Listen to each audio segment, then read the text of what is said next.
નમસ્કાર મિત્રો, ફરી એકવાર આપ સૌનું હાર્દિક સ્વાગત છે શિવાંશ ડિજિટલ એકેડમીના પ્લેટફોર્મ પર। તો મિત્રો આપણે જાણીએ છીએ કે ખૂબ જ થોડા સમયમાં આઈકેડીએસની જે પરીક્ષા આવનાર છે એ પરીક્ષા અંતર્ગત આપણે ગોલ્ડન એમસીક્યુ સિરીઝ સ્ટાર્ટ કરેલી હતી। તો ઘણા બધા વિદ્યાર્થી મિત્રોની કોમેન્ટ આવી રહી હતી કે સર ગુજરાતી વ્યાકરણનો વિડીયો બનાવો। તો એ કોમેન્ટને અનુલક્ષીને આજરોજ આપણે ગુજરાતી વ્યાકરણના મોસ્ટ ઇમ્પોર્ટન્ટ ગોલ્ડન એમસીક્યુ વિશે ડિસ્કશન કરશું। તો શરૂ કરીએ આપણો આજનો આ વિડીયો લેક્ચર। તો જે વિદ્યાર્થી મિત્રો નવા છે એ લોકોને ખાસ જણાવવાનું કે આઈકેડીએસ એક્ઝામમાં તમારું ગુજરાતી વ્યાકરણ, ગુજરાતી સાહિત્ય પૂછાવાના છે। તો જે વિદ્યાર્થી મિત્રોને ગોલ્ડન એમસીક્યુ પાર્ટ 1 અને પાર્ટ 2 જોવાનો બાકી હોય તો એ તમને પિન કોમેન્ટમાં અથવા તો આઈ બટનમાં તમને એ મળી જશે। તો શરૂ કરીએ આપણો આ વિડીયો લેક્ચર। અહીંયા દરેક પ્રશ્ન માટે તમને 20 સેકન્ડનો સમય આપવામાં આવશે। તો ક્વેશ્ચન 1 તમારી સામે ડિસ્પ્લે પર છે। દીપ નિર્વાણ કૃતિના સર્જક કોણ છે? મિત્રો એ જેટલા પણ પ્રશ્નો છે બધા પ્રશ્નો મોસ્ટ ટાઈમ છે, અગાઉની પરીક્ષામાં પૂછાયેલા છે અને આવનાર પરીક્ષામાં પૂછવાની વધુમાં વધુ શક્યતા ધરાવે છે એવા જ પ્રશ્નો છે। તો બધા પ્રશ્નો તમારા માટે મોસ્ટ ઇમ્પોર્ટન્ટ રહેશે। ક્વેશ્ચન 1 એવો છે કે દીપ નિર્વાણના સર્જક કોણ છે? ઓપ્શન એ છે ગુલાબદાસ બ્રોકર, ઓપ્શન બી છે ચુનીલાલ મડિયા, ઓપ્શન સી છે ચંદ્રવદન મહેતા, ઓપ્શન ડી છે Madhusudan Parekh. Your time start નાઉ।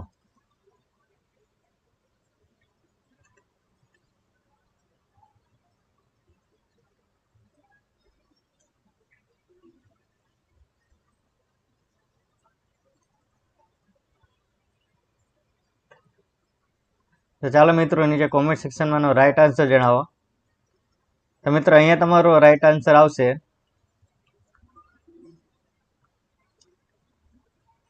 ચુનીલાલ મડિયા। તો ખાસ યાદ રાખી લો, દીપ નિર્વાણના સર્જક હતા ચુનીલાલ મડિયા। તો ક્લિયર મિત્રો, આગળ વધ્યા આજના ક્વેશ્ચન નંબર 2 ઉપર। ક્વેશ્ચન નંબર 2 તમારી સામે ડિસ્પ્લે પર છે। વડવાનલના સર્જક કોણ છે? ઓપ્શન એ છે સાદાબેન મહેતા, ઓપ્શન બી છે પુષ્પાબેન મહેતા, ઓપ્શન સી છે હંસાબેન મહેતા અને ઓપ્શન ડી છે Dhiruben Patel. Your time start now.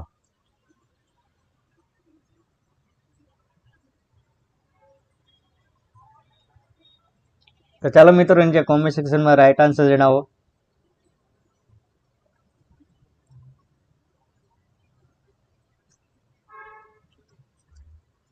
તો ઘણા બધા વિદ્યાર્થી મિત્રો નીચે કોમેન્ટ સેક્શનમાં રાઈટ આન્સર જણાવે છે। તો ખાસ યાદ રાખજો મિત્રો કે વડવાનલ જે છે એ ધીરુબેન પટેલ એટલે કે ઓપ્શન ડી જે છે એ આપણો રાઈટ આન્સર આવશે। તો ક્લિયર છે મિત્રો હવે? તો આગળ વધી આજના ક્વેશ્ચન નંબર 3 ઉપર। ક્વેશ્ચન નંબર 3 એવો છે, પ્રિયદર્શી એ નીચેનામાંથી કયા સાહિત્યકારનું તખલ્લુસ છે? અથવા તો નીચેનામાંથી કયા સાહિત્યકાર એ પ્રિયદર્શી ઉપનામથી જાણીતા છે? આવો પ્રશ્ન એ તમને પૂછેલો છે। તો ઓપ્શન એ આપેલો છે ગૌરીશંકર જોશી, ઓપ્શન બી છે પ્રેમાનંદ સ્વામી, ઓપ્શન સી છે ચંદ્રવદન મહેતા અને ઓપ્શન ડી છે Madhusudan Parekh. Your time start now.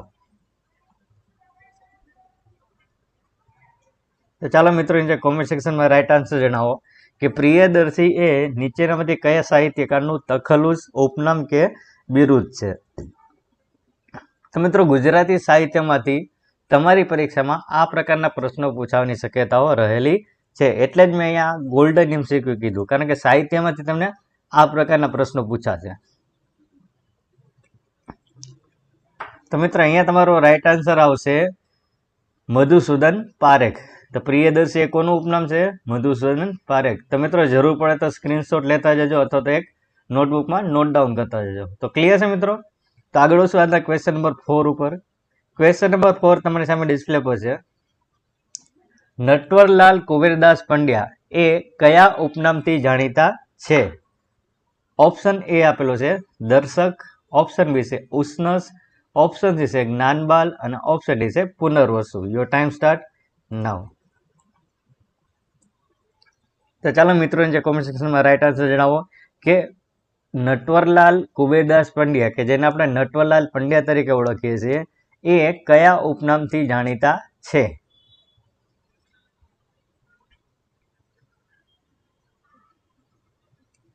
તો ખાસ યાદ રાખો મિત્રો કે નટવરલાલ પંડ્યા જે છે એ ઉષ્ણસ ઉપનામ અથવા તો ઉષ્ણસ તખલુસથી જાણીતા છે. તો અહીંયા તમારો રાઈટ આન્સર આવશે ઓપ્શન બી ઉષ્ણસ. તો ક્લિયર છે મિત્રો.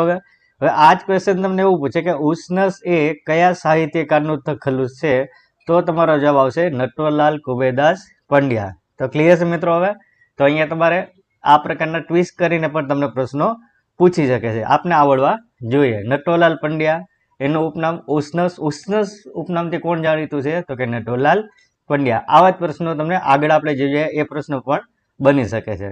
તો ક્લિયર મિત્રો. હવે તો આગળ વધીએ ક્વેશ્ચન નંબર 5. લીલા વનના સુડા ઘણા, આ કહેવતનો અર્થ શું થાય? ઓપ્શન એ આપેલો છે નાની વાતને મોટું સ્વરૂપ આપવું. ઓપ્શન બી છે લાભ દેખાય ત્યાં ઘણા દોડી આવે. ઓપ્શન સી છે સમર્થ વ્યક્તિ પણ ક્યારેક થાપ ખાય. અને ઓપ્શન ડી છે એકને વાકે બીજાને સજા. Your time start now.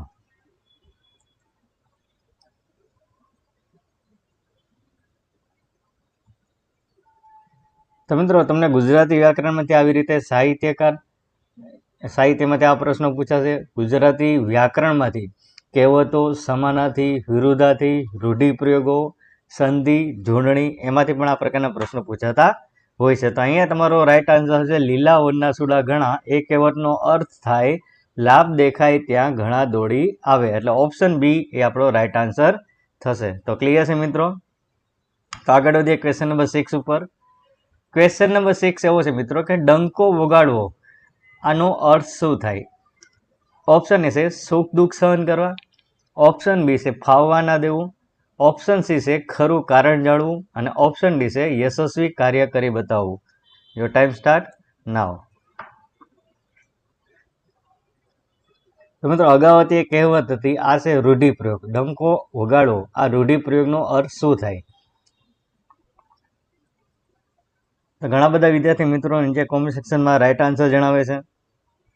તો મિત્રો આ વિડીયો તમને ઉપયોગી થયો હોય તો આ વિડીયોને વધુમાં વધુ તમારા મિત્રો સાથે અથવા તો તમારા ગ્રુપ સાથે શેર કરો, જેથી કરીને એ લોકો પણ આ વિડીયોનો લાભ લઈ શકે. તો અહીંયા મિત્રો ડંકો વગાડવો એનો અર્થ થાય યશસ્વી કાર્ય કરી બતાવવું. એટલે કે ઓપ્શન ડી એ આપણો રાઈટ આન્સર થશે. તો ક્લિયર મિત્રો. આગળ વધીએ આજના ક્વેશ્ચન નંબર 7 ઉપર. નીચેનામાંથી કઈ સંધિ સાચી છે? તો મિત્રો આ ગુજરાતી વ્યાકરણનો પ્રશ્ન થયો કે નીચેનામાંથી કઈ સંધિ સાચી છે. તો અહીંયા તમને ઓપ્શન આપેલા છે. તો ઓપ્શન જે આપેલા છે એમાંથી કઈ સંધિ સાચી છે એ તમારે ઓળખી બતાવવાનું છે. યોર ટાઈમ સ્ટાર્ટ નાઉ.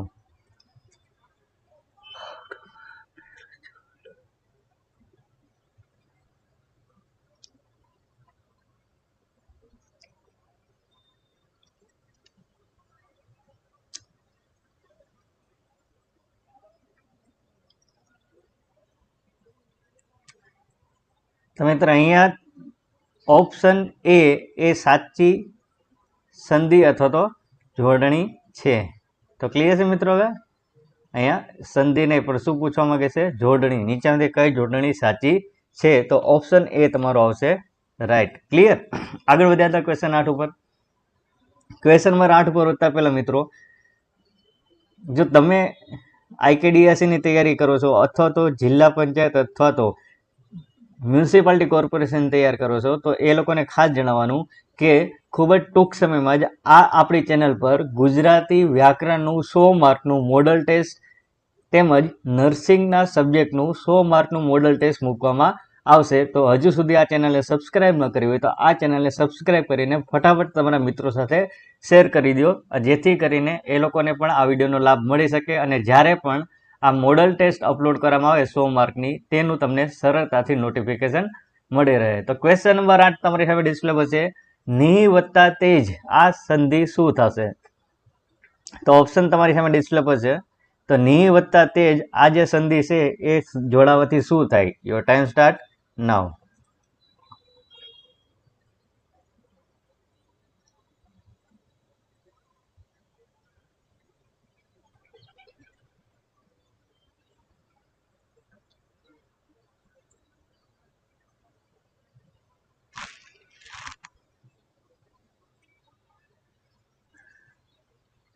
તમે અહીંયા તમારો રાઈટ આન્સર આવશે નિસ્તેજ. એટલે કે ઓપ્શન સી જે છે એ તમારો રાઈટ આન્સર થશે. તો મિત્રો ખાસ યાદ રાખજો, અહીંયા જે સંધિ છે એ સંધિને કહેવાય વિસર્ગ સંધિ. શું કહેવાય?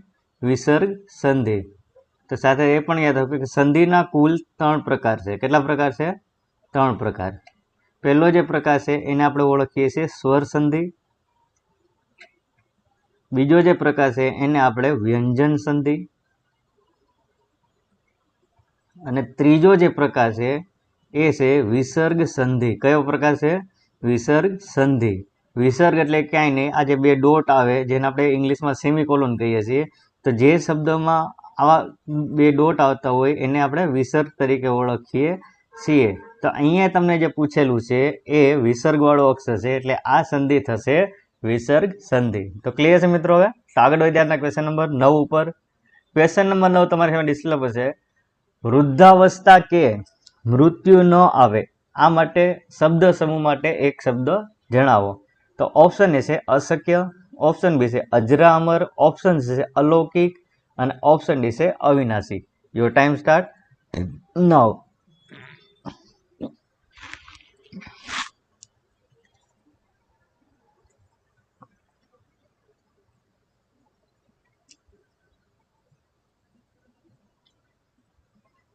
તો મિત્રો આ વિડીયોની લિંક તમારા મિત્રો સાથે શેર કરી દો, જેથી કરીને વધુ લોકો આપણી આ લાઈવ ટેસ્ટમાં જોડાઈ શકે. તો મિત્રો અહીંયા ખાસ યાદ રાખો કે વૃદ્ધાવસ્થા કે મૃત્યુ ન આવે તો એના માટેનો શબ્દ છે અજરા અમર. શું છે મિત્રો? અજરા અમર. ઘણા બધા અવિનાશી લખતા હતા, પરંતુ મિત્રો અવિનાશી જવાબ નહીં આવે. અવિનાશીનો થાય કે જેનો કોઈ વિનાશ નથી તે, એને અવિનાશી કહેવાય. તો અવિનાશી તમારો રાઈટ આન્સર નહીં આવે. તમારો રાઈટ આન્સર આવશે અજરા અમર, જેનો મતલબ થાય વૃદ્ધાવસ્થા કે મૃત્યુ ન આવે તેવું, જેને આપણે શું કહેશું? અજરા અમર. તો ક્લિયર છે મિત્રો? હવે તો આગળ વધશું આજના ક્વેશ્ચન નંબર 10 ઉપર. ક્વેશ્ચન નંબર 10 એવો છે, કોઈની સાથે સરખાવી ના શકાય તેવું આ શબ્દ માટે વપરાતો, શબ્દ સમૂહ માટે વપરાતો એક શબ્દ જણાવો. ઓપ્શન એ આપેલું છે અનુમાન, ઓપ્શન બી છે અમાપ, ઓપ્શન સી છે અનુપમ અને ઓપ્શન ડી છે અભૂતપૂર્વ. Your time start now.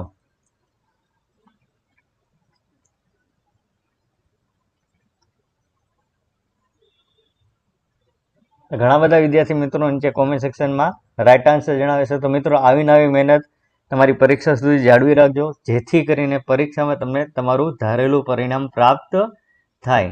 તો અહીંયા મિત્રો ખાસ યાદ રાખો, જેની કોઈની સાથે સરખાવી ન શકાય આ શબ્દ શું માટે જો આપણે એક શબ્દ વાપરવો હોય તો એના માટેનો શબ્દ છે અનુપમ. શું છે મિત્રો? અનુપમ. એટલે કે ઓપ્શન સી જે છે એ આપણો રાઈટ આન્સર થશે. તો ક્લિયર મિત્રો? આગળ વધ્યા ક્વેશ્ચન નંબર 11 ઉપર. ક્વેશ્ચન નંબર 11 એવો છે, સ્વયંવર શબ્દનો સમાસ ઓળખાવો. તો આ ક્વેશ્ચન તમને સમાસ સાથે પૂછાયેલો છે કે સ્વયંવર શબ્દ જે છે એનો સમાસ ઓળખાવો. ઓપ્શન એ છે ઉપપદ, ઓપ્શન બી છે બહુવ્રીહી, ઓપ્શન સી છે તત્પુરુષ સમાસ અને ઓપ્શન ડી છે દ્વિગુ સમાસ. Your time start now.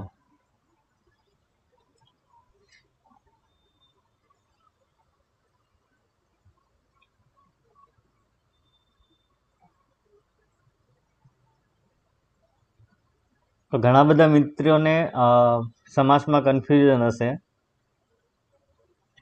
તો મિત્રો અહીંયા તમારો રાઈટ આન્સર આવશે ઓપ્શન બી બહુવ્રીહી સમાસ. શું આવશે મિત્રો? બહુવ્રીહી સમાસ.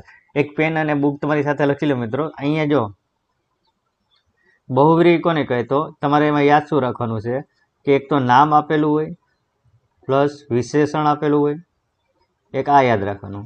બીજું શું યાદ રાખવાનું? તો જેનો વિગ્રહ કરો તો જેનો, જેની, જેનું, પછી વાક્યના અંતે છે તે, આવો શબ્દ આવે. બરાબર? તેનો વિગ્રહ કરો તો આ ટાઈપનો શબ્દ આવે. તો અહીંયા તમે જો તમને શું પૂછેલું છે? સ્વયંવર. તો સ્વયંવર શબ્દ જે છે તો જે સ્ત્રી જાતે પતિ અથવા વર પસંદ કરે તે. બરાબર? તો અહીંયા જે આવી ગયો એટલે કે જેનો, જેની, જેનું, એમાંથી જે આવી ગયો પ્લસ છેલ્લે શું આવી ગયું? તે. બરાબર? તો આ સમાસ કયો થયો? બહુવ્રીહી સમાસ। જ્યારે ઉપપદમાં શું હશે? નામ આપેલું હોય પ્લસ ક્રિયાનો ઉલ્લેખ કરનાર શબ્દ હોય। શું હોય? ક્રિયાનો ઉલ્લેખ કરનાર શબ્દ। સિમ્પલ ઉદાહરણ આપું, પાપડ તોડ, બરોબર? તો પાપડ એ તમારા માટે નામ થઈ ગયું અને તોડ જે છે એ શું થઈ ગયું? ક્રિયા દર્શાવતો શબ્દ। એટલે એ તોડવું ક્રિયાપદ છે, એના ઉપરથી કયો શબ્દ આવ્યો? તોડ। પ્લસ અહીંયા તમારે યાદ રાખવાનું નાર પ્રત્યય। શું આવે? નાર પ્રત્યય આવતો હોય। તો અહીંયા તમે પાપડ નો વિગ્રહ કરશો તો પાપડને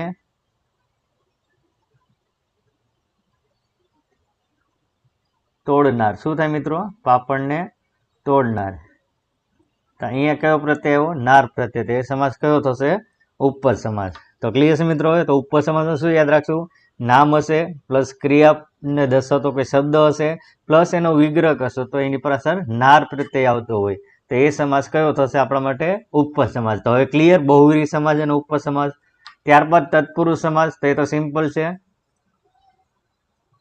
તે, તેનું, તેમનો, બરોબર? એ સિવાય ની, ને, નો,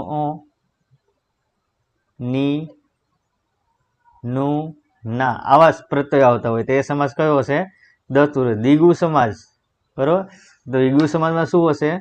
નામ પ્લસ સંખ્યા હશે। શું હશે મિત્રો? નામ પ્લસ સંખ્યા યાદ રાખવાની,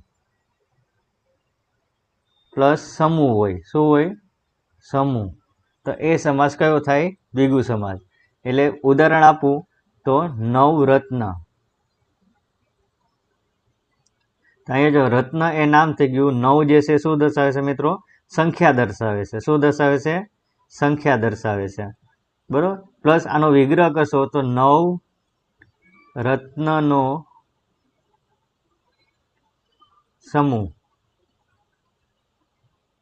તો અહીંયા સમૂહ આવી ગયું પ્લસ 9 એ સંખ્યા થઈ ગઈ, તો આ સમાસ ડેફિનેટલી કયો હોય? દ્વિગુ સમાસ। તો ક્લિયર છે મિત્રો? હવે તો આ એક પ્રશ્નમાં મેં તમને 4 સમજવાનો પ્રયત્ન કરેલો છે। આઈ હોપ કે હવે તમને આ પ્રશ્ન સમાસનો કોન્સેપ્ટ ક્લિયર થઈ ગયો છે। ફટાફટ એકવાર જોઈ લે, ઉપપદ સમાસમાં શું હોય? તો નામ હોય પ્લસ ક્રિયા દર્શાવતો કોઈ શબ્દ હોય પ્લસ એનો વિગ્રહ કરો તો છેલ્લે કયો પ્રત્યય આવે? નાર પ્રત્યય। આપણે ઉદાહરણ શું જોયું? પાપડ તોડ, તો તોડ, પાપડ એ નામ થઈ ગયું, તોડ એ તોડવું ક્રિયાપદથી દર્શાવતો શબ્દ છે પ્લસ પાપડને તોડનાર, છેલ્લે કયો પ્રત્યય આવી ગયો? નાર પ્રત્યય। તો આ ડેફિનેટલી કયો સમાસ હોય? ઉપપદ સમાસ। ત્યારબાદ આપણે જોયું બહુવ્રીહી સમાસ।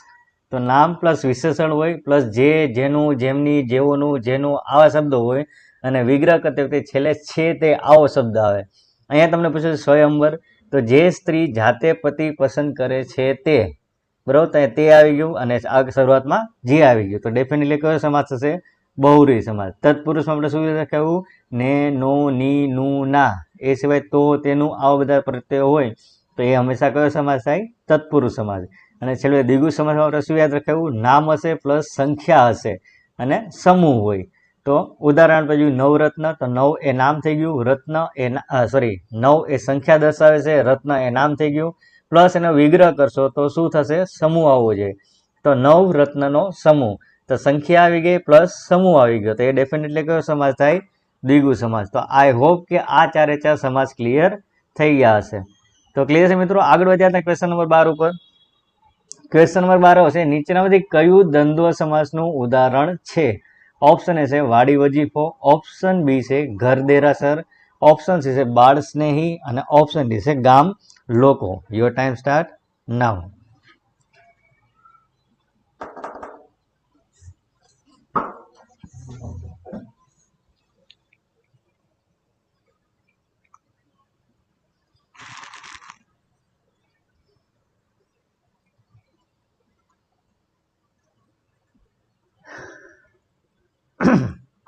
તો મોટાભાગના વિદ્યાર્થી મિત્રો નીચે કોમેન્ટ સેક્શનમાં રાઈટ આન્સર જણાવે છે, તો અહીંયા તમારો રાઈટ આન્સર છે ઓપ્શન એ વાડી વજીફો। તો મિત્રો આગળના પ્રશ્નમાં આપણે 4 સમાસ જોયા હતા, અહીંયા તમારા માટે એક નવો સમાસ આવ્યો દ્વંદ્વ સમાસ।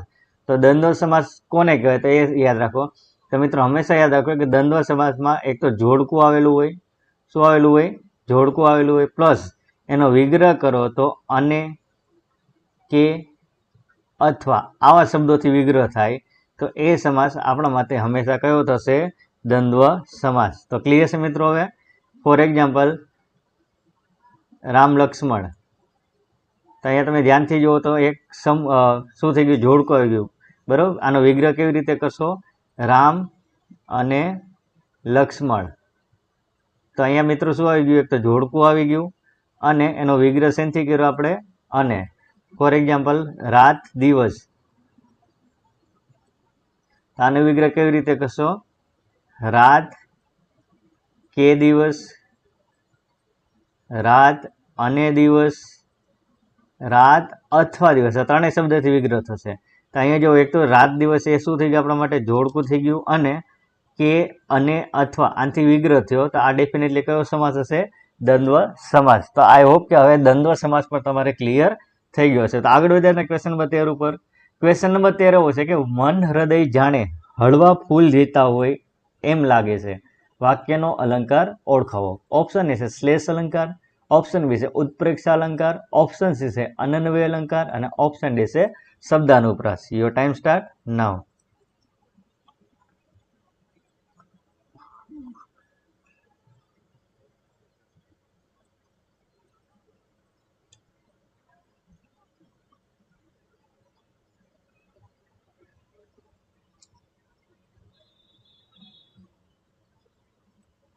તો અહીંયા તમારો રાઈટ આન્સર હશે મિત્રો ઉત્પ્રેક્ષા અલંકાર. શું હશે મિત્રો, ઉત્પ્રેક્ષા અલંકાર. તો ઉત્પ્રેક્ષા અલંકાર કોને કહેવાય એ આપણે સમજી લઈએ ફટાફટ. તો ઉત્પ્રેક્ષા અલંકાર એટલે જે અલંકાર શક્યતા, ધારણા,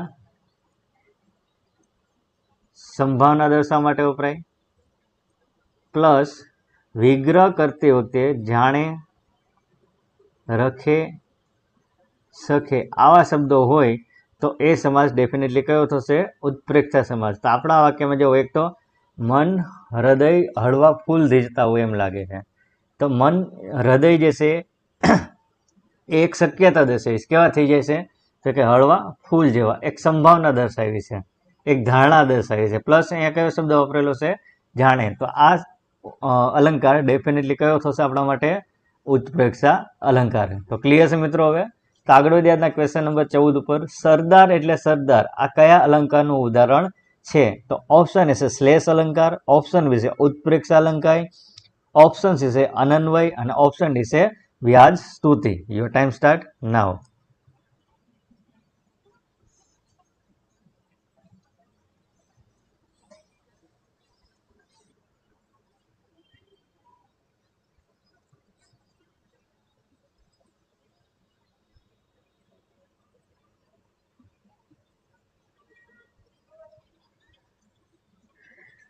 તો મિત્રો અહીંયા તમારો રાઈટ આન્સર હશે અનન્વય અલંકાર. શું આવશે મિત્રો, અનન્વય અલંકાર. તો અહીંયા મિત્રો ખાસ રાખજો કે જ્યારે ઉપમેયને સરખાવવા માટે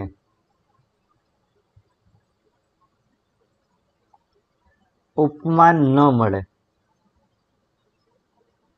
ત્યારે આ જ યાદ રાખવાનું છે આપણે ખાસ. ઉપમેયની સરખામણી.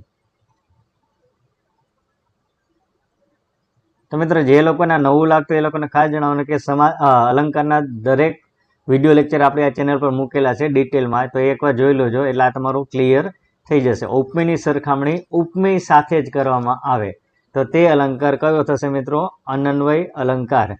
તો અહીંયા ઉપમેય એટલે જેની સરખામણી કરવામાં આવે, ઉપમેય એટલે જેની સરખામણી કરવામાં આવે. તો આપણે કોની સરખામણી કરવા માંગીએ છીએ, સરદારની. કોની સાથે, તો એની સરખામણી માટે કોઈ શબ્દ નથી મળતો, એટલે ઉપમેયની સરખામણી શેની સાથે કરીએ છીએ, ઉપમેય સાથે જ. તો અહીંયા સરદારની સરખામણી કોની સાથે કરી, આપણે સરદાર સાથે. તો ડેફિનેટલી આ સમાસ કયો થયો, અનન્વય અલંકાર. ફોર એક્ઝામ્પલ અહીંયા તમને એમ કહું કે ગાંધીજી એટલે ગાંધીજી. તો અહીંયા ગાંધીજીની સરખામણી કરવા માટે આપણે એક પણ ઉપમાન મળતો નથી, એટલે આપણે ઉપમેયની સરખામણી શેની સાથે કરી નાખી, ઉપમેય સાથે. તો આ અલંકાર ડેફિનેટલી કયો થશે, અનન્વય અલંકાર. સેમ વારંવાર પૂછાતું માં તે માં. તો અહીંયા જો માની સરખામણી કોઈ સાથે નથી કરતા, આપણે એની ડાયરેક્ટ સરખામણી શેની સાથે કરીએ છીએ, એની જાતે જ, એટલે કે ઉપમેયની સરખામણી ઉપમેય સાથે જ થાય છે. તો આ અલંકાર ડેફિનેટલી કયો હશે, અનન્વય અલંકાર. તો ક્લિયર છે મિત્રો. હવે તો આઈ હોપ કે અનન્વય અલંકાર હવે ક્લિયર થઈ ગયો હશે. તો આગળ વધ્યા ક્વેશ્ચન નંબર 15 ઉપર. ક્વેશ્ચન નંબર 15 એવો છે, અમારા એ દાદા વિપુલ વડના ઝુંડ સરખા, આ કયા છંદનું ઉદાહરણ છે? ઓપ્શન એ છે શિખરણી છંદ, ઓપ્શન બી છે મંદાક્રાંતા છંદ, ઓપ્શન સી છે અનુષ્ટુપ છંદ અને ઓપ્શન ડી છે મનહર છંદ. Your time start now. મિત્રો તમારી જે પરીક્ષા છે એમાં તમને વ્યાકરણમાં આ બધા ટોપિક પૂછવાની વધુ શક્યતાઓ છે. તમને છંદ પૂછશે, અલંકાર પૂછશે, રૂઢિપ્રયોગ પૂછશે, બરોબર. એ સિવાય સમાનાર્થી શબ્દ પૂછશે, વિરુદ્ધાર્થી શબ્દ પૂછશે, પર્યાયવાચી શબ્દ પૂછશે, કહેવતો પૂછશે. તો અહીંયા તમને જે ઉદાહરણ પૂછેલું છે છંદનું ઉદાહરણ છે. તો અહીંયા મિત્રો ખાસ યાદ રાખો કે અહીંયા તમને જે ઉદાહરણ આપેલું છે એનો રાઈટ આન્સર આવશે ઓપ્શન એ શિખરણી છંદ. શું આવશે મિત્રો? શિખરણી છંદ. તો કેવી રીતે શિખરણી આપણે અહીંયા ફટાફટ જોઈએ, પણ એ પહેલા જો મિત્રો આ છંદ જે છે એના ડિટેલ એક છંદના વિડીયો આ ચેનલ પર મૂકેલા છે. જો એકવાર એ થ્રુ આઉટ થઈ જજો એટલે બધા છંદ તમારે ક્લિયર થઈ જાય. છંદ ઓળખવા માટેની પહેલી કે સંખ્યા ગણી લો. શું ગણી લેવાનું? સંખ્યા. શેની સંખ્યા? તો કે અક્ષરોની સંખ્યા. તો ઉપર જે ઉદાહરણ છે એમાં જો કેટલી સંખ્યા થશે? 1 2 3 4 5 6 7 8 9 10 11 12 13 14 15 16 ને 17. કેટલા થયા અક્ષરો? 17. તો 17 અક્ષરવાળા મિત્રો 4 છંદ છે: હરિણી, શિખરણી, પૃથ્વી અને મંદાક્રાંતા. તો 17 અક્ષર થાય તો આ 4 છંદમાંથી જ કોઈ હોય, કારણ કે 17 અક્ષર ધરાવતા છંદ કેટલા છે? 4 જ છે. હવે બીજું શું કે પહેલા જે 3 અક્ષર છે એનો તમારે ગણ લેવાનો. એટલે અહીંયા કયો શબ્દ આપેલો છે તમને? અમારા. તો અહીંયા જો અ જે છે લઘુ ગુરુ ગુરુ એટલે કે ય મા તા. તો મિત્રો ખાસ યાદ રાખો 17 અક્ષર હોય અને પ્રથમ ગણ ય ગણ હોય. ય ગણ એટલે ય મા તા. તો એ છંદ ડેફિનેટલી કયો છંદ હશે? શિખરણી છંદ હોય. આ યાદ રાખી લ્યો જો મિત્રો. કેવી રીતે? તો એ આપણે ડિટેલ વિડીયો મેં મૂકેલો છે. એકવાર આ રીતે સમજાવેલો છે. ઇઝી છે, બહુ ઇઝી છે. એકવાર વિડીયો જોજો એટલે સમજાઈ જશે. તો હવે ક્લિયર મિત્રો. હવે તો 17 અક્ષર અને ય ગણ હોય તો શિખરણી છંદ થાય, બરાબર. 17 અક્ષર થઈ ગયા. પેલા 3 અક્ષરનો ગણ ગણશો તો ય ગણ થશે, અને જો ય ગણ આવે તો એ શિખરણી થશે. 17 અક્ષર અને મ ગણ આવશે તો મંદાક્રાંતા છંદ હોય. 17 અક્ષર અને જ ગણ હશે તો પૃથ્વી છંદ હશે, અને 17 અક્ષર અને ન ગણ આવ્યો જો તો એ છંદ તમારો માટે થશે હરિણી. આ છંદ ઓળખવા માટેની એક માસ્ટર કી છે અથવા તો શોર્ટકટ કી છે, જેથી તમારો છંદ ઓળખવા એકદમ ઇઝી થઈ જશે. તો આ વિડીયો ડિટેલમાં મૂકેલો છે, તમે એકવાર થ્રુ આઉટ થઈ જજો. તો આગળ વધ્યા ક્વેશ્ચન નંબર 16 ઉપર. ક્વેશ્ચન નંબર 16 એવો છે, નીચેમાંથી કયો શબ્દ વાચાળ શબ્દનો વિરુદ્ધાર્થી છે? ઓપ્શન એ છે લેખિત, ઓપ્શન બી છે મૂક, ઓપ્શન સી છે મલાન અને ઓપ્શન ડી છે મદ. Your time start now. તો ત્યાં તમે વાચાળ શબ્દનો વિરુદ્ધાર્થી શબ્દ પૂછેલો છે. મિત્રો આઈ હોપ કે આ વિડીયો જોયા પછી તમને ખ્યાલ આવી જશે કે તમારી પરીક્ષામાં કેવા પ્રકારના પ્રશ્નો પૂછાય છે. તો અહીંયા જેટલા પણ પ્રશ્નો આપણે ડિસ્કશન કરેલા છે તમામ પ્રશ્નો મોસ્ટ ટાઈમ છે, કારણ કે અગાઉની પરીક્ષામાં પૂછાયેલા છે, એટલે જ આપણે એને ગોલ્ડન MCQ એવું નામ આપેલું છે. તો એ મિત્રો ખાસ યાદ રાખો, વાચાળ એટલે જે બહુ બોલતું હોય એના માટેનો શબ્દ છે વાચાળ. હવે બોલતું હોય એના માટે કયો શબ્દ છે? વાચાળ. તો બોલતું ના હોય, ઓછું બોલતું હોય એના માટેનો કયો શબ્દ હોય? તો કે મૂક. તો અહીંયા ઓપ્શન બી એ તમારો રાઈટ આન્સર થશે. તો ક્લિયર મિત્રો. હવે તો આગળ વધ્યા ક્વેશ્ચન નંબર 17 ઉપર. શોકા વિશે હૃદય ભરતી કંપતી ભીતિઓથી, આ કયા છંદનું ઉદાહરણ છે? ઓપ્શન એ આપેલું પૃથ્વી, ઓપ્શન બી શિખરણી, ઓપ્શન સી મંદાક્રાંતા અને ઓપ્શન ડી છે Manhar. Your time start now. તો ચાલો મિત્રો, હમણાં જ આપણે આ છંદ મેં તમને સમજાવ્યો હતો, તો એ જે એક્સપ્લેનેશન આપેલું હતું એ પ્રમાણે આ છંદની ગણતરી કરો તો આનો જવાબ તમને આવડી જવો જોઈએ.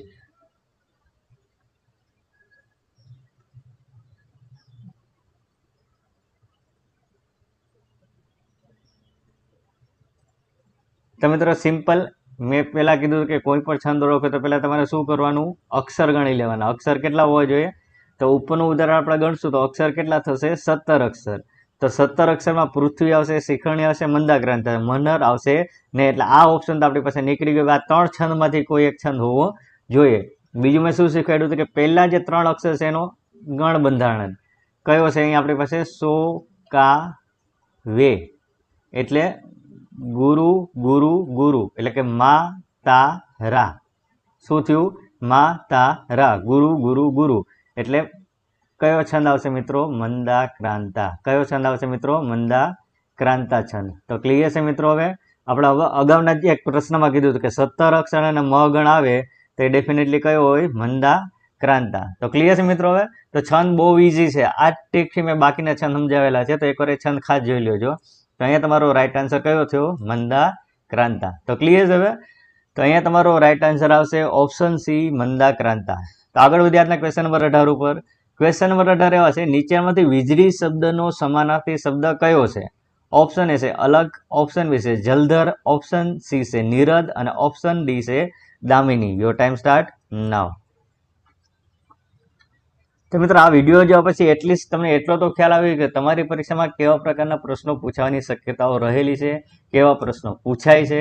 એટલા માટે જ આપણે આ પ્રેક્ટિસ સેશન એટલે કે લાઈવ ટેસ્ટ ચાલુ કરેલી છે કે જેથી તમને વધુમાં વધુ ઉપયોગી થવાય અને વધુમાં વધુ ઇમ્પોર્ટન્ટ એમસીક્યુ ડિસ્કસ કરી શકે. તો અહીંયા તમારો રાઈટ આન્સર આવશે ઓપ્શન ડી, દામિની. તો વીજળી શબ્દ જે છે એનો સામાનાર્થી શબ્દ નીચેમાંથી કયો છે? તો કે દામિની. સાથે એ પણ યાદ રાખજો, જલધર જે છે એ વાદળો માટે વપરાતો સમાનાર્થી શબ્દ છે. તો ક્લિયર છે મિત્રો? હવે તો આગળ વધતા ક્વેશ્ચન નંબર 19 ઉપર. ક્વેશ્ચન નંબર 19 તમારી સામે ડિસ્પ્લે પર છે.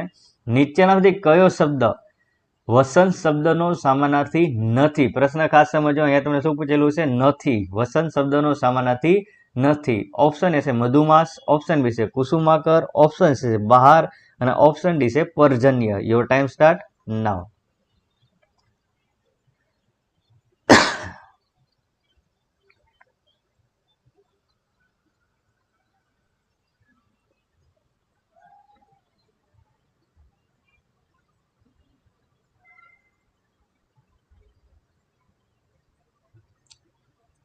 અહીંયા તમારો રાઈટ આન્સર આવશે પર્જન્ય. તો મધુમાસ એ વસંતનો સમાનાર્થી, કુસુમાકર વસંતનો સમાનાર્થી શબ્દ છે, બહાર પણ વસંત માટે વપરાતો શબ્દ, જ્યારે પર્જન્ય એ વસંત માટે વપરાતો શબ્દ નથી. અહીંયા તમને પ્રશ્ન પણ એ જ પૂછ્યો કે કયો સમાનાર્થી શબ્દ નથી? તો અહીંયા તમારો રાઈટ આન્સર આવશે ઓપ્શન ડી, પર્જન્ય. તો ક્લિયર છે મિત્રો? હવે તો આગળ વધતા ક્વેશ્ચન નંબર 20 ઉપર.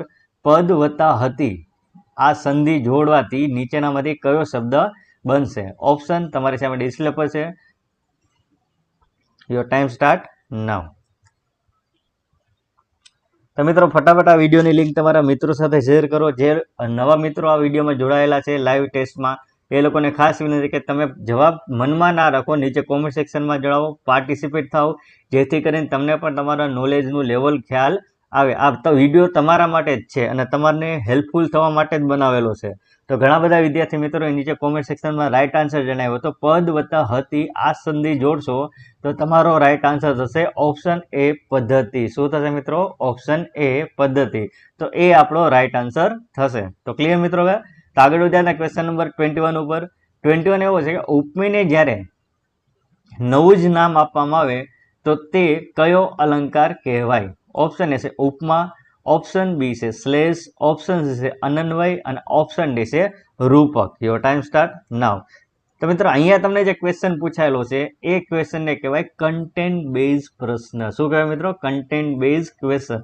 તો અત્યાર સુધીના એક્ઝામ એવું હતું કે ડાયરેક્ટ તમને ઉદાહરણ પૂછતા, જે આપણે અગાઉ પણ આ જ વિડીયોમાં અગાઉ પ્રશ્નો જોયા, પણ અહીંયા તમને કન્ટેન્ટ બેઝ પ્રશ્ન પૂછ્યો કે તમે જો અલંકાર ભણેલા હશો તો જ તમને આનો આન્સર આવડશે, બરાબર? તો સમજેલા હશો તો જ આનો આન્સર આવશે. તો ઉપમેયને જ્યારે નવું જ નામ આપવામાં આવે તો તે અલંકાર કયો કહેવાય? તો ખાસ યાદ મિત્રો કે ઉપમેયને જ્યારે નવું જ નામ આપવામાં આવે તો એ તમારો અલંકાર થશે રૂપક અલંકાર. કયો થશે મિત્રો? રૂપક. બરાબર? પણ જે તમને એમ પૂછે કે ઉપમેયની સરખામણી કરવા માટે સરખામણી હોય તો એ સમાસ ડેફિનેટલી કયો હશે? ઉપમા. જેમાં જેવું, જેવી, જેવા એવા બધા શબ્દો હશે. જ્યારે નવું જ નામ આપવામાં આવે તો તે અલંકાર કયો થશે? રૂપક. તો ક્લિયર છે મિત્રો? હવે તો અહીંયા તમારો રાઈટ આન્સર આવશે ઓપ્શન ડી, રૂપક. તો આગળ વધ્યા ક્વેશ્ચન નંબર 22 ઉપર. પહેલી પંક્તિનો છેલ્લો શબ્દ અને બીજી પંક્તિનો પહેલા શબ્દ વચ્ચે, એટલે કે પહેલી પંક્તિ જે છે એનો છેલ્લો શબ્દ અને બીજી પંક્તિ જે છે એનો પહેલો શબ્દ, આ બે શબ્દ વચ્ચે જ્યારે પ્રાસ રચાય અથવા તો પ્રાસ જોવા મળે તો તે કયો અલંકાર બને? ઓપ્શન એ છે પ્રાસાનુપ્રાસ અલંકાર, ઓપ્શન બી છે પ્રાસ સાંકળી, ઓપ્શન સી છે વર્ણ સગાઈ અને ઓપ્શન ડી છે યમક. યોર ટાઈમ સ્ટાર્ટ નાઉ.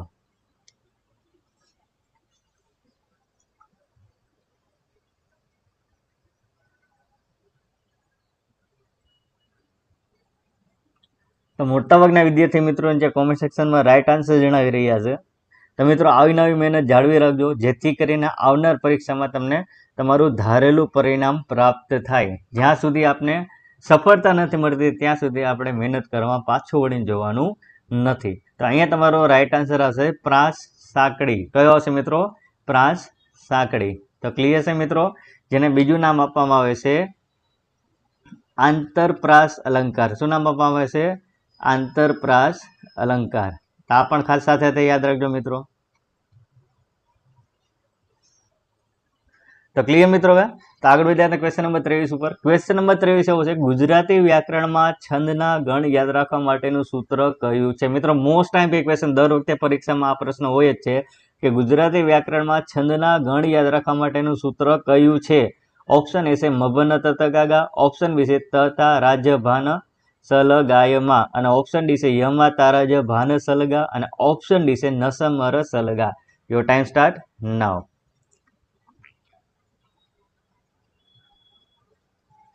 ચાલો મિત્રો ફટાફટ નીચે કોમેન્ટ સેક્શનમાં રાઈટ આન્સર જણાવો. જો મિત્રો તમારે છંદ શીખવા જોઈએ અથવા તો છંદમાં તકલીફ પડતી હોય તો આ સૂત્ર તમને યાદ હોવું જરૂરી નહીં પણ ફરજિયાત છે, કારણ કે આખો છંદ જે છે એ આ સૂત્ર ઉપર જ ડિપેન્ડેડ છે. તો મોટાભાગના વિદ્યાર્થી મિત્રો રાઈટ આન્સર જણાવે છે. તો મિત્રો ખાસ યાદ રાખજો કે અહીંયા તમારો રાઈટ આન્સર આવશે ઓપ્શન સી યમા તારાજ ભાન સલ ગા. એ તમારો રાઈટ આન્સર થશે. જ્યારે મભન તત ગાગા જે છે એ મંદાક્રાંતા છંદનું યાદ રાખવા માટેનું સૂત્ર છે. જ્યારે નસમર સલગા જે છે એ હરણી છંદનું બંધારણ છે. બરાબર છે? તો આ બધું તમને ક્યારે આવડે? તો તમારે છંદ જે છે એકદમ સમજી લેવાના, તો તમારા માટે એકદમ ઇઝી થઈ જશે. તો ક્લિયર છે? તો આને જ્યારે યમા તારા જે છે એ છંદ બંધારણ યાદ રાખવા માટેનું, શું યાદ રાખવા માટેનું સૂત્ર છે? છંદ બંધારણ. તો ક્લિયર છે મિત્રો? હવે તો આગળ વધ્યા ક્વેશ્ચન નંબર 24 ઉપર. ક્વેશ્ચન નંબર 24 એવું છે, પીતાંબર શબ્દનો સમાસ ઓળખાવો. મિત્રો હવે સમાસ અગાઉ પ્રશ્ન જોયા ત્યારે પણ મેં સમાસ સમજાવેલા હતા. અહીંયા પણ તમને સમાસનો શબ્દ પૂછાયેલો છે. પીતાંબર શબ્દનો સમાસ ઓળખાવો. ઓપ્શન એ છે ઉપપદ સમાસ, ઓપ્શન બી છે કર્મધારય સમાસ, ઓપ્શન સી છે બહુવ્રીહી સમાસ અને ઓપ્શન ડી છે તત્પુરુષ સમાસ. Your time start now. તો મિત્રો આ વિડીયોની લિંક ફટાફટ તમારા મિત્રો સાથે ગ્રુપમાં શેર કરી દો, જેથી કરીને વધુ લોકો આ લાઈવ ટેસ્ટનો લાભ લઈ શકે અને પોતાના નોલેજનું લેવલ ચેક કરી શકે.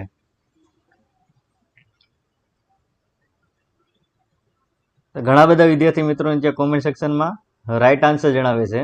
તો મિત્રો ખાસ યાદ રાખજો કે અહીંયા તમને શું પૂછેલું છે. તો અહીંયા તમને પૂછેલું છે પીતાંબર. બરાબર? તો પીતાંબરનો મતલબ શું થાય? તો સિમ્પલી પીતાંબર જે છે એ પીળા રંગના વસ્ત્ર માટે વપરાતો શબ્દ છે. હવે એનો વિગ્રહ કેવી રીતે કરશો કે જેણે પીળા રંગનું વસ્ત્ર ધારણ કરેલ છે તે, અથવા તો જે પીળા રંગનું વસ્ત્ર છે તે.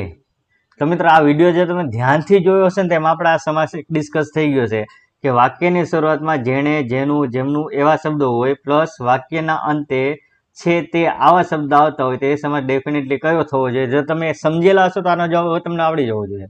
તો અહીંયા તમારો રાઈટ આન્સર આવશે બહુવ્રીહી સમાસ. શું હતું મિત્રો? બહુવ્રીહી સમાસ. તો ક્લિયર છે? તો ઓપ્શન સી એ આપણો રાઈટ આન્સર થઈ ગયો. તો ક્લિયર મિત્રો? કેવી રીતે ઓપ્શન સી? તો અહીંયા ડિટેલમાં તમને અમે સમજાવેલું છે. તો આઈ હોપ કે આ વિડીયો તમને ઉપયોગી થયો. સમાસ માટેનો કોન્સેપ્ટ તમારે ક્લિયર થઈ ગયો, અલંકારના કોન્સેપ્ટ પણ ક્લિયર કરાવી દીધા. તો હવે આઈ હોપ કે સમાસમાં તમારે ડાઉટ રહેશે નહીં. તો આગળ વધીએ આજના ક્વેશ્ચન નંબર 25 ઉપર. તો ક્વેશ્ચન નંબર 25 વધતા પહેલા મિત્રો, જો તમે હજુ સુધી આ ચેનલને સબસ્ક્રાઇબ ના કર્યું તો આ ચેનલને સબસ્ક્રાઇબ કરી દો, કારણ કે 1 કે 2 દિવસમાં આ ચેનલ પર 100 માર્કની લાઈવ મોડલ ટેસ્ટ નર્સિંગની અને 100 માર્કની લાઈવ મોડલ ટેસ્ટ ગુજરાતીની અને જનરલ સ્ટડીના મોસ્ટ આઈએમપી એમસીક્યુ આ જ ચેનલ પર લાઈવ ટેસ્ટ તરીકે મૂકવામાં આવશે. તો ફટાફટ આ ચેનલને સબસ્ક્રાઇબ કરીને નોટિફિકેશન માટેનું બેલ આઇકોન દબાવી દો, જેથી કરીને જ્યારે પણ આવી લાઈવ ટેસ્ટ મૂકવામાં આવે તો એ તમારાથી મિસ ના થાય. તો ક્લિયર છે મિત્રો? હવે તો આગળ વિદ્યાર્થીના ક્વેશ્ચન નંબર 25 પર કંઠે ભુજાઓ રોપવી રૂઢિપ્રયોગનો અર્થ જણાવો. ઓપ્શન એ છે હિંમત આપવી, ઓપ્શન બી છે ભાવભીનું સ્વાગત કરવું, ઓપ્શન સી છે આંખમાં અશ્રુઓ ઉભરવા અને ઓપ્શન ડી છે ગુપ્ત વાત કરવી. Your time start now.